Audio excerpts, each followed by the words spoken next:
Today we are looking at potentially the smartest of the smart webcams. OBSBOT has its latest release out with the OBSBOT Tiny 2. The camera is capable of 4K 30 frames per second or 1080p 60. In the box, you're going to get the camera itself, the OBSBOT Tiny 2. The mount to be able to put it on top of your monitor. It's actually adjustable in a couple of spots, so you actually have a lot of flexibility here. And the camera and mount actually connect magnetically, and it's a really good, strong magnet. It's not going anywhere once you put it on there. You also get a USB-C to USB-C cable and a USB-C to USB-A adapter. And it all comes in a really nice carrying case. I mean, it's very compact. It's nice. I've been using it to take back and forth between here and work while I've been testing it, but I don't want to waste a lot of time because there's a lot of stuff to look at on this camera. So let's just get right into it. And this is it. We're actually looking at the camera through the software right now. And the new software for the Tiny 2 has a ton of extra options. So first off, you can actually just see this window itself is one of the options, and that's this button right here. And this is just a video preview. So when you're setting all the settings in here, you can see what it looks like. Or is it just a video preview? Despite the fact, yes, it definitely says video preview. You can actually record from here as well. So you can just do direct recordings right from this if that's what you want to do. You can also take stills by clicking this little button here. And over in this corner here, you can actually set all your different resolution and frame rates. And the next button you have over here is your power button. And this is actually how you put the camera to sleep, like I just did right now. And you can see here, we've got the little resume button. So I can just click this to turn it on. The next button over here is to activate the access to your remote control if you have one, which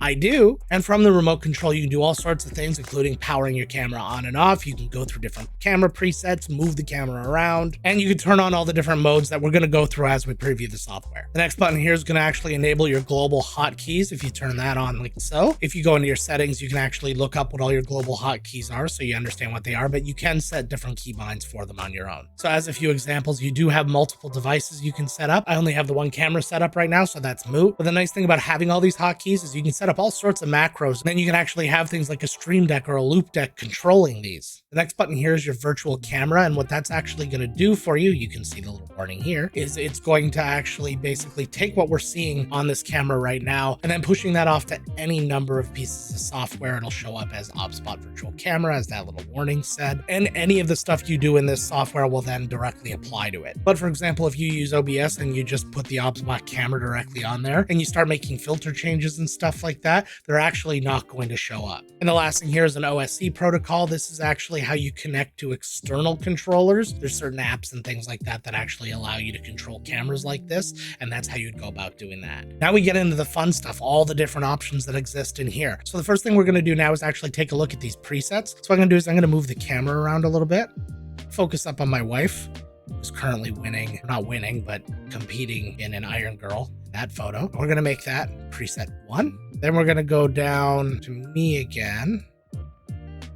Nice and tight like that. Make that preset 2. And then we'll zoom back out and be normal. And we'll go ahead and make that preset 3. So now all I have to do is press these presets. It goes there. And it goes here. And it goes here. Back to there. And back to here, just by clicking all your presets. So you can have that done. And when you look at the remote control, you can see you have your 3 presets here, so you can have setups all ready to go. The next part of the console here is your tracking. So again, you can set all these things manually. There's other ways to do it too, and I'll show you those in a little bit. But first, we're just going to turn on normal tracking, and you can see it's already kind of gone ahead. And as I move around, it tracks me. And the thing I like about the OBSBOT cameras is it's actually the smoothest of all of the ones in terms of tracking your movement. It doesn't wait for you to move and then jerk to go towards you. It's kind of figures out where you're going. I mean, sometimes if you go a little too hard, it does a little correction. So you'll notice, watch, I'll go this. See, it whipped a little bit past me and then realized I stopped and then kind of went back, but it's actually a smoother overall look. Then you have a few little presets of how it's going to track you. So it'll track the upper body, which essentially it's doing right now. So it's not really a big deal. Then a close-up, which it's doing right now. But if I back up, close-up, you see it actually zooms in on me and then zooms out to kind of maintain the same framing as I move around. Then you got headless. Hey, OBSBOT. I'm up here. And then you got lower body, but after the headless one, I'm just not subjecting myself to that. I'm wearing shorts. Next up, here's some pretty cool additions they've created, some new AI modes, including first, we're gonna go to the desk mode. And from here, you can see it did a tilt down, and now it's just showing what's on my desk. It automatically flipped the image so that it can show a proper shot. And I overall really like this one because it actually covers quite a bit of landscape here. Next up, we have the whiteboard mode. Now, unfortunately, I don't have a whiteboard here to show it off, but basically what it does is it frames up the whiteboard perfectly and just focuses in on that. So then you can do your markings and all that kind of stuff. Next up, you have your hand. So it's looking for a hand right now. So you can select right or left hand. So this is my right hand and it sees it. Then as I move it around, it will follow because it recognizes the right hand. And then if I'm waving my left hand around like a crazy person, it doesn't care until such time that I change to my left hand. It recognizes that one and then starts going all around for the left hand. I don't know specifically what you would use this for, but I mean, they thought there was a good enough reason. And then as you go down, you can see what we've been working with this whole time here. So this is actually the control of the gimbal. So you can just take this and move it all around like so. Then you can set your different fields of view. So right now we're in the wide mode. And again, it's not super wide. I would actually like it to be quite a bit wider, especially if you're going to use this thing for presentation and stuff. I think the expectation is if you are going to use it for presentation, you're going to be further back, therefore widening your field of view. Right now we're close up and we're doing this and it's okay. Like I don't like to be this big on screen, but it is what it is. And then if you change it, you can go to medium and a narrow field of view. Then you can also manually change the zoom just by sliding it in. My God, the pores. Next, we go to image.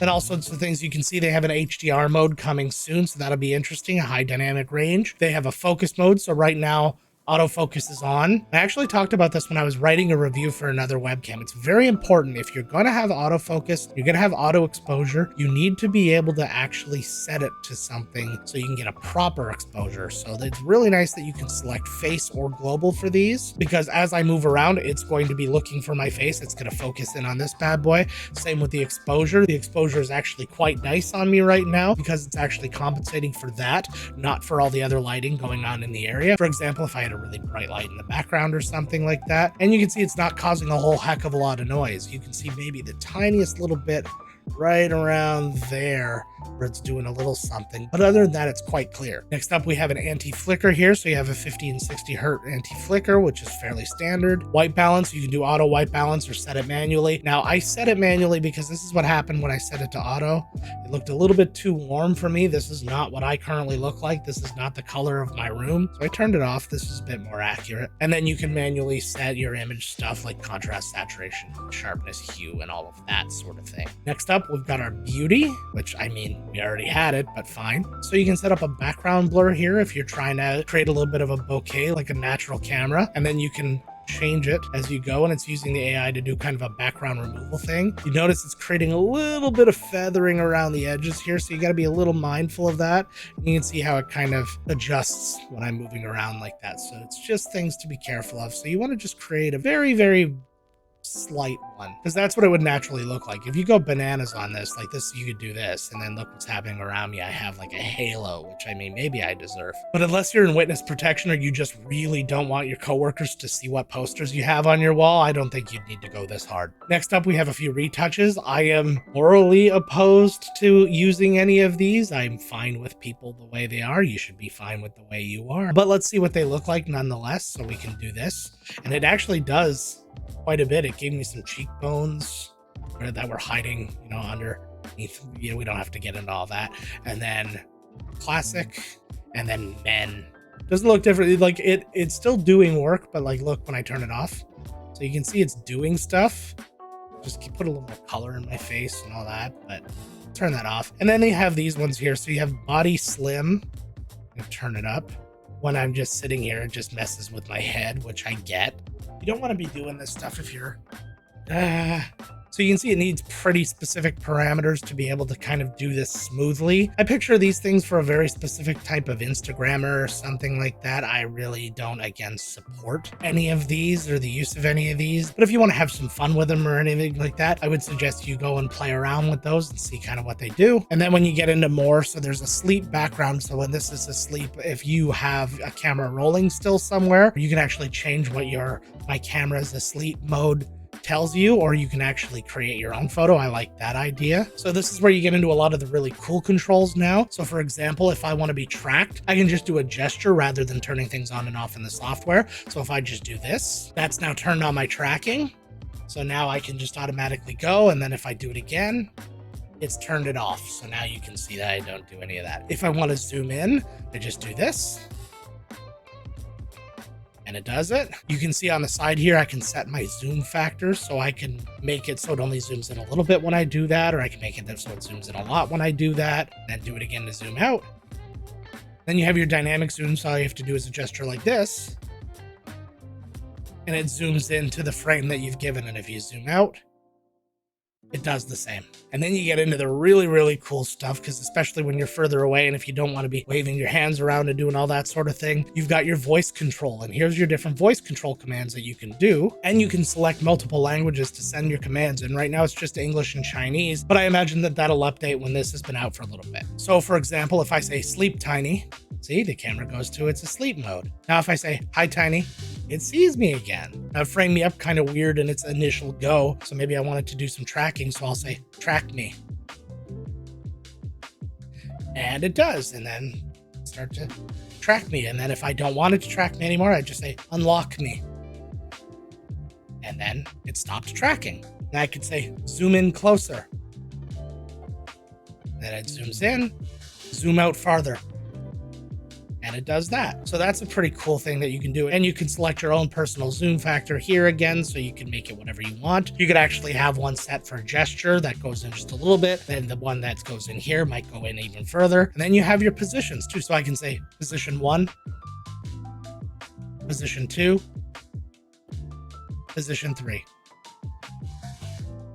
Oh, just like that. And then underneath you have some other things. So you have your initial position. So like I said, when I turned it on, it kind of started in a position where it was cutting off my head and stuff. So I can change that in here just by using this gimbal and setting it all up and just hitting done. And then you got audio options. This is for the microphone that's on the actual camera. Again, I never recommend using those. If you're using it for something like if you're just working from home and using it as a teleconferencing, okay, sure. But other than that, I wouldn't use it as any kind of broadcaster. But the settings, so you know what they are. Microphone status during sleep. So currently we have it set to be off. So again, if you have your camera asleep, but you're in some kind of meeting or something like that, it won't pick up the microphone if you don't want it to. Noise reduction. So it does have an AI noise reduction on it, and you can see it comes in different strengths. The stronger it is, the more tinny it ends up being in the end, and that's really true of most noise reductions on the market. And then automatic gain, this is just to actually keep you at a constant level while you're talking on the microphone. Image flip, it's exactly this, which I should have used just in terms of when I'm looking this way,